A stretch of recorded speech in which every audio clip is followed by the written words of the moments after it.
Hola, soy Viviana Broglia, profesora de la Cátedra de Genética de la Facultad de Ciencias Naturales de la UNSA, y este es un video más que encuentran en el canal de YouTube Genética UNSA 2020, que fue desarrollado para colaborar con el aprendizaje de los temas que desarrollamos en la asignatura.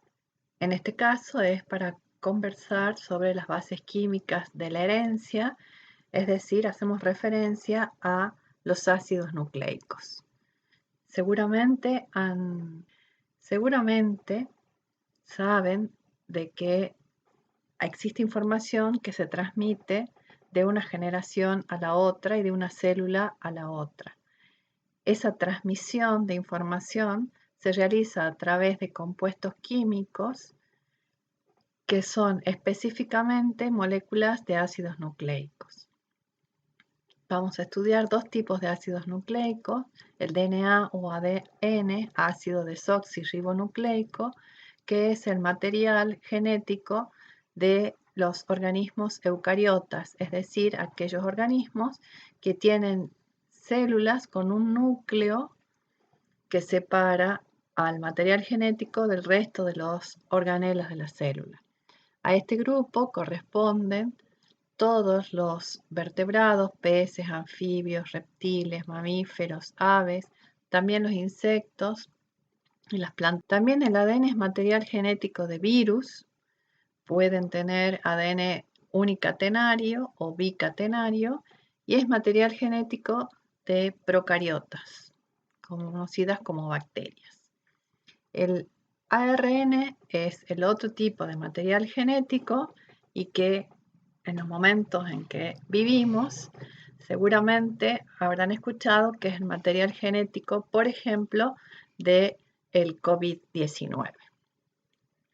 Entonces reconocemos a esta molécula como la responsable de transmitir información de una célula a la otra y de un organismo a otro. Con respecto a la estructura de estas moléculas, en 1953, Watson y Crick propusieron el modelo de la doble hélice, con el que explican que esta molécula estaría formada por dos cadenas polinucleotídicas que están unidas entre ellas por puentes hidrógenos. Estos puentes se establecen entre bases nitrogenadas de las unidades que constituyen cada cadena polinucleotídica. Estas unidades se conocen como nucleótidos.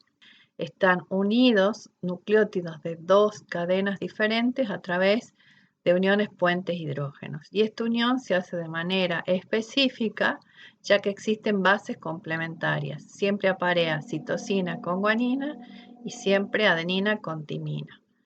De manera general, aparean las purinas, que son adeninas y guaninas, con las pirimidinas, que son citosina y timina.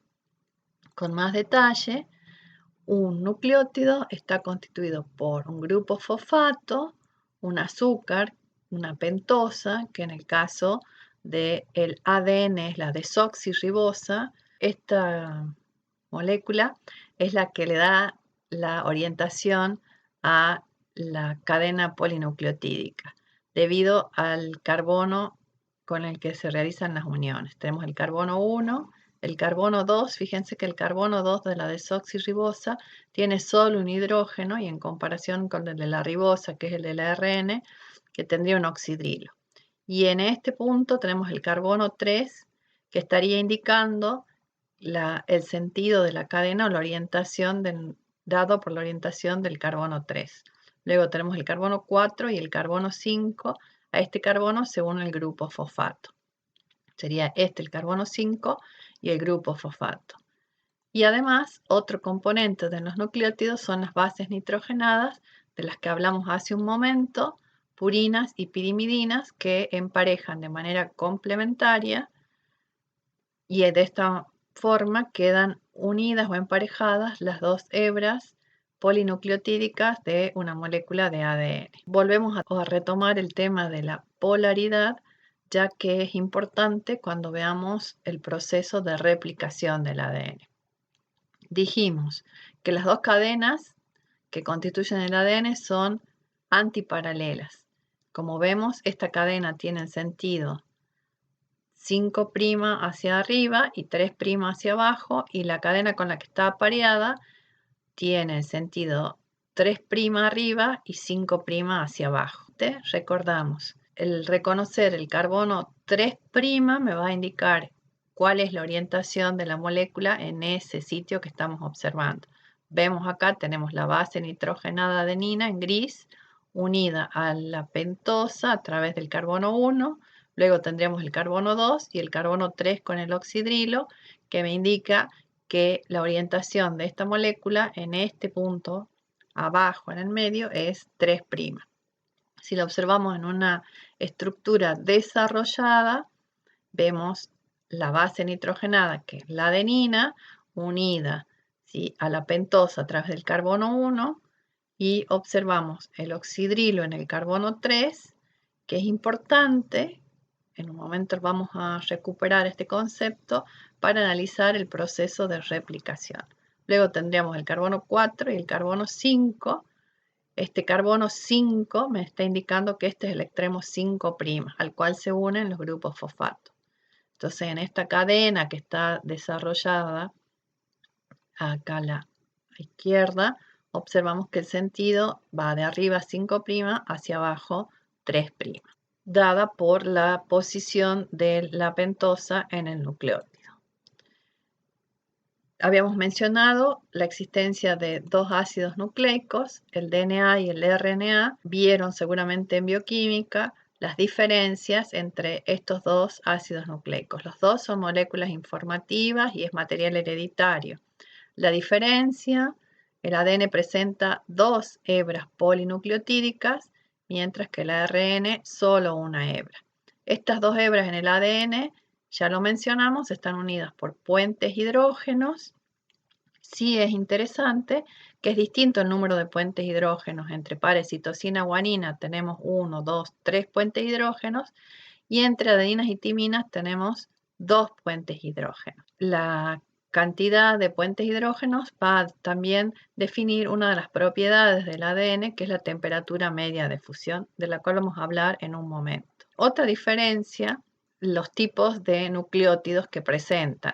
El ADN está constituido por adenina, citosina, guanina y timina, mientras que el ARN en lugar de timina tiene uracilo, y la otra diferencia es el tipo de pentosa. El ADN tiene desoxirribosa, ya habíamos visto que en el carbono 2 tiene un hidrógeno, y el ARN tiene una ribosa porque en el carbono 2 vemos que tiene un grupo oxidrilo. El modelo de Watson y Crick asegura las características que deben tener las moléculas hereditarias. Realiza una replicación exacta por la simple separación de dos hebras o de dos cadenas, sirven de molde para una nueva que se va a formar por complementación. A la vez tiene capacidad de variación o mutación. En diferentes momentos de la vida de la célula pueden cambiar esos nucleótidos, lo vamos a desarrollar a lo largo del cursado de la asignatura, a esta importante propiedad que tienen las moléculas hereditarias de modificar o mutar. A la vez, vimos que estaba constituido, ya hablábamos de que el ADN y el ARN eran cadenas polinucleotídicas, es decir, formadas por muchos nucleótidos, almacenan información y ese almacenamiento se da por la secuencia lineal en las bases, que no tienen ninguna restricción. Además, también es una molécula que presenta estabilidad, está dada por los enlaces puentes hidrógenos, fosfodiéster y por las interacciones hidrofóbicas y electrostáticas que se establecen por las características ya moleculares de cada uno de los componentes de los nucleótidos. Y también tiene la capacidad de expresarse este material hereditario, y esa expresión también la vamos a desarrollar a lo largo de la cursada, y lo vieron en bioquímica, consiste en esta capacidad que tienen las moléculas de ADN de transcribirse, es decir, sintetizar ARN y traducirse. Ese ARN está comandando o indica una secuencia lineal de aminoácidos. Dijimos que íbamos a prestar atención a un proceso importante para poder transmitir la información genética. El ADN tiene que replicarse.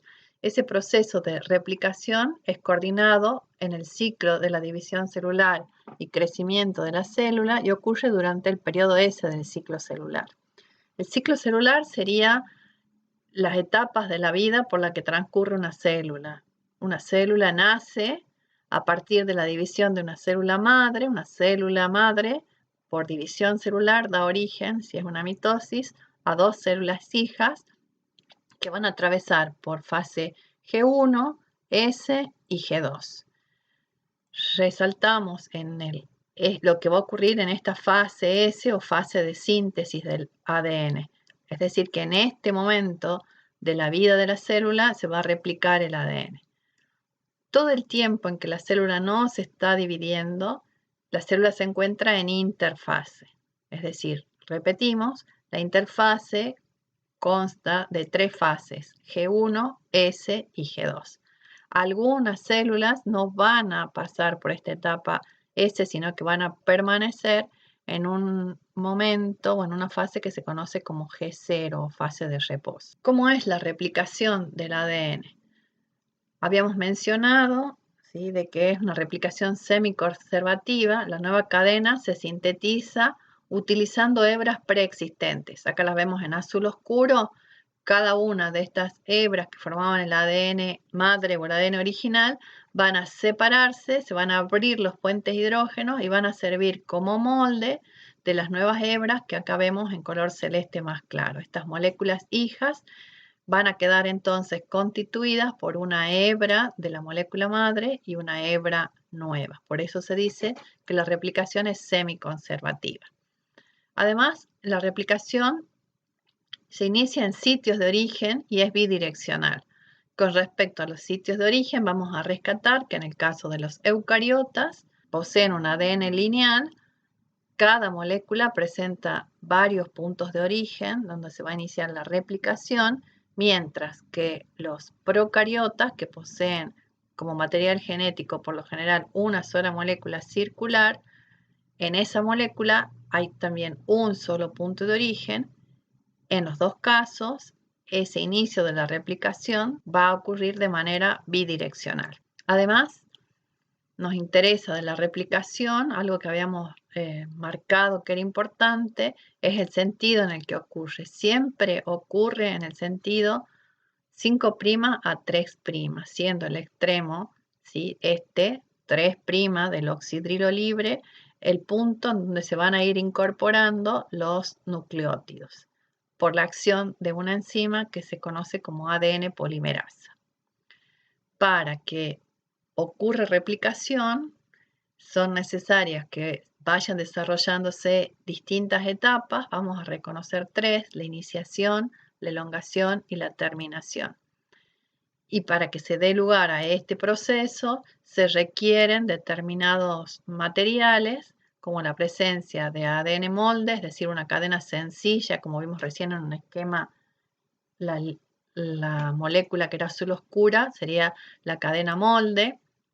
Requerimos también de nucleótidos, los DNTP trifosfatos, y requerimos enzimas para romper los puentes hidrógenos, evitar el sobreenrollamiento de la cadena, iniciar la síntesis de primers, iniciar luego la elongación de la cadena y por último unir pequeños extremos que se van formando, que son las ligasas.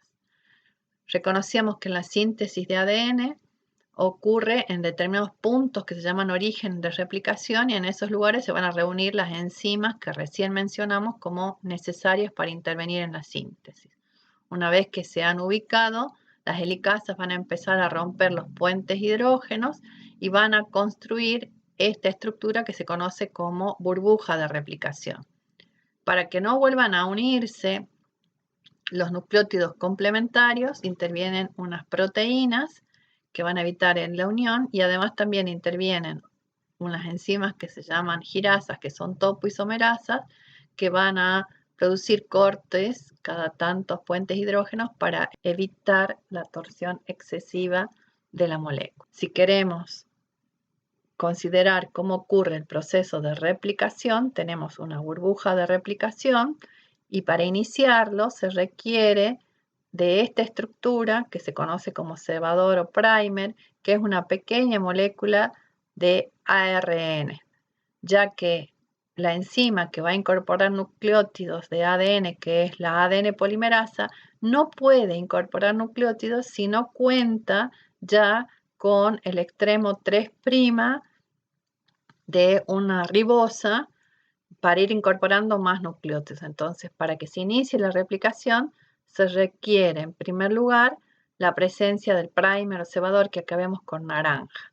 En todos los sitios de origen de replicación tiene que construirse ese primer. ¿En qué sentido y dón' se va a ubicar? Va a depender del sentido de la cadena molde. En este caso, si nosotros vemos que acá el cebador tiene el extremo 5', entonces en este extremo la cadena molde es 3', en el otro extremo es 5', y la cadena, como son complementarias y antiparalelas, va a ser 3', 5'.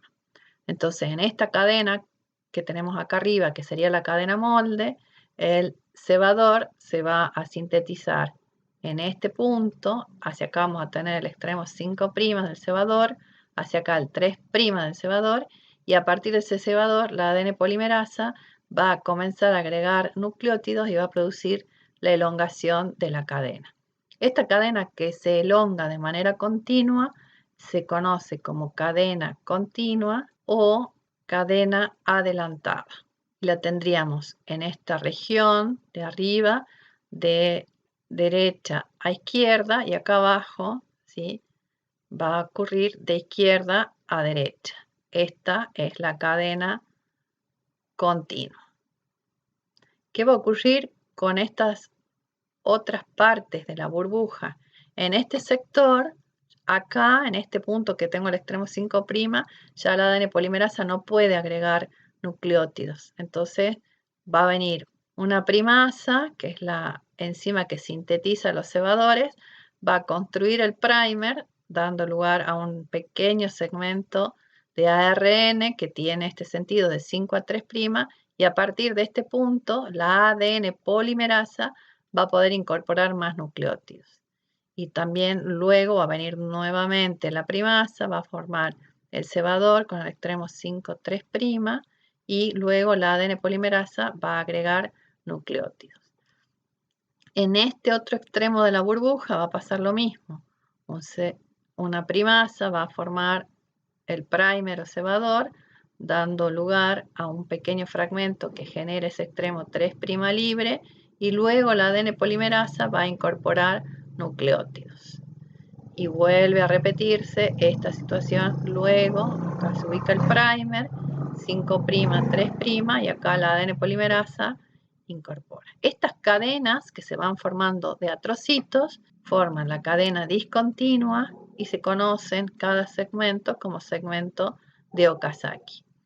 Cuando ha terminado el proceso de síntesis, la ADN polimerasa, que actúa elongando la cadena en sentido 5', luego va a volver controlando el emparejamiento de bases que realizó con la cadena molde, y cuando llegue a estos sitios donde están los cebadores, los va a eliminar, y luego, cuando llega a este punto que donde hay ADN, vuelve en el sentido, ya acá, acuérdense que tenemos un segmento, un extremo 3', a partir de ahí va a incorporar nuevamente ADN hasta unirlo a este lugar donde acá ya tenemos ADN. De cualquier manera, esta acción que está realizando es de ir incorporando también segmentos de ADN. Vuelve, en este caso, la ADN polimerasa llegó hasta acá, controla los nucleótidos que fue agregando, llega donde está el primer, lo va a eliminar, todos los va eliminando en este sentido de 3 a 5, y luego sintetiza en el sentido de 5 a 3. Y van a quedar segmentos discontinuos que finalmente van a ser unidos por la acción de las ligasas. Esto es el proceso de replicación. Les recomiendo que vean este video. Acá les dejo el link donde van a poder hasta el minuto 2:53 ver un modelo de replicación en tiempo y espacio real. Resumiendo, la replicación según el modelo que analizamos, es semiconservativa, ya que de cada molécula nueva, una proviene de la hebra molde y la otra hebra se ha sintetizado. Como vimos recién, presenta sitios de origen, en sitios específicos va a iniciarse la replicación.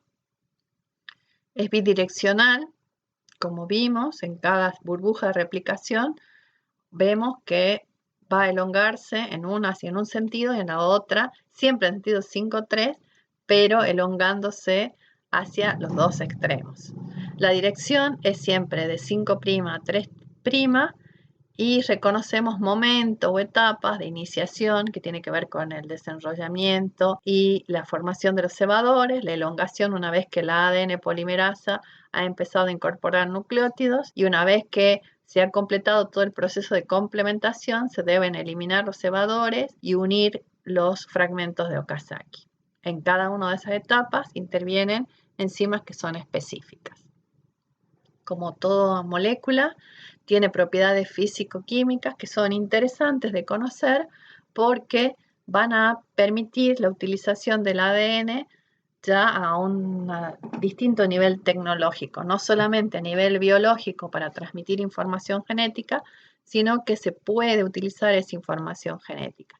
Para eso, primero hay que purificar ADN y una vez purificado es posible realizar diagnóstico de enfermedades infecciosas como genéticas. Seguramente han escuchado hablar del diagnóstico a través de las pruebas PCR. Acá les dejo un link interesante para conocer cómo se realizan esas pruebas de diagnóstico. También se puede utilizar ADN purificado para aplicación forense, para reconocer restos, para descartar sospechosas de alguna situación o para pruebas de paternidad. Sirve también el ADN purificado para realizar controles de calidad, ya sea para reconocer o descartar contaminación y conocer de dónde provienen las distintas sustancias que constituyen un producto. A una aplicación más básica es posible identificar especies, es decir, realizar taxonomía o relacionar especies entre ellas, es decir,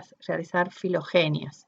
Y también una aplicación tecnológica, el ADN, para efectuar mejoramiento genético. ¿Cómo obtener ADN puro? Decíamos que era importante conocer las propiedades físico-químicas que van a permitir aislar ADN. Una característica que tiene el ADN debido a los grupos fosfatos es que presenta carga negativa.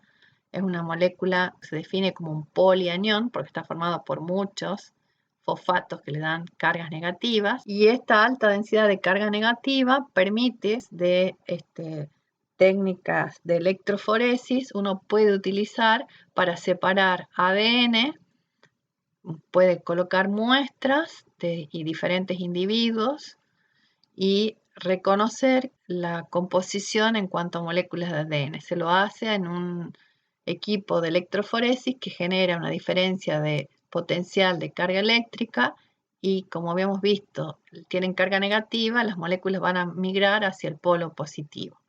Para poder observar este resultado, lo que se suele utilizar son sondas que están marcadas, puede ser a través de compuestos fluorescentes o radioactivos, y luego se produce a su revelado utilizando diferentes reactivos y con un transiluminador, y uno puede observar cómo ocurrió la migración de las moléculas de ADN de las distintas muestras. Como pueden ver, por ejemplo, acá tenemos una muestra donde vemos 4 señales y en esta, por ejemplo, vemos solo 2. Y entonces acá también lo que podemos observar es cuán degradado, cuántas moléculas y qué tamaño tienen las moléculas de ADN en esa muestra que estamos analizando. También el ADN es soluble en agua debido a que es un polianión y es insoluble en alcohol. Eso permite que uno pueda guardar las muestras en agua, en soluciones acuosas, y si necesita puede causar la precipitación del ADN utilizando alcoholes, isopropanol o etanol. También se utiliza una propiedad que tiene el ADN, que es que sus picos de absorción de radiación se produce a 260 nanómetros, es decir, lo que corresponde al espectro de luz ultravioleta. Deben haber leído o escuchado, el ADN no está solo, sino que está en las células y a su vez también está asociado con proteínas. En ese proceso de extracción de ADN, la idea es eliminar todas las proteínas, pero puede ocurrir de que quede algo de proteína. Para hacer estas técnicas, por ejemplo, de revelar o para diagnóstico, es necesario que esté lo más puro posible el ADN. Entonces se suele analizar el grado de pureza que tienen las muestras, sometiendo las muestras a un análisis de espectrofotometría, como estos espectrofotómetros con los que seguro trabajaron en bioquímica. Uno coloca una muestra de una extracción de ADN y de acuerdo a los valores de absorción, donde tengan los picos de absorción esas muestras, uno puede reconocer si tenemos un ADN de calidad o si está contaminado debido a que su pico de absorción se corre, por ejemplo, hacia cerca de los 280 nanómetros, nos estaría indicando que está contaminado con proteínas. A su vez también, recién les había mencionado que el ADN es el modelo propone que es una doble hélice, eran dos cadenas polinucleotídicas que estaban unidas por puentes hidrógenos. Habíamos dicho que dentro de las características del ADN tienen estabilidad y le atribuíamos esa estabilidad a estos puentes hidrógenos. Vimos también que esos puentes hidrógenos se rompen al momento de la replicación del ADN. Y ese proceso de ruptura de los puentes hidrógenos se conoce como desnaturalización. El ADN se desnaturaliza. Se puede causar la desnaturalización elevando las temperaturas a las cuales se encuentra el ADN. Entonces acá vemos ADN en su forma natural o normal. Si subimos la temperatura, se rompen los puentes hidrógenos y las moléculas se desnaturalizan.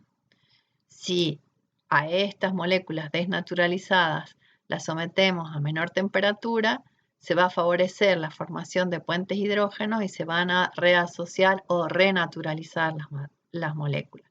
Entonces el ADN es una molécula que puede desnaturalizarse y renaturalizarse. Esta propiedad incluso se puede definir para cada molécula a través de un parámetro que se conoce como temperatura media de fusión, que es la temperatura requerida para romper la mitad de los puentes hidrógenos que presenta una molécula. Vamos a hacer trabajos prácticos analizando estas propiedades. Asociado a esta capacidad de desnaturalización y renaturalización, se aplican técnicas de hibridación.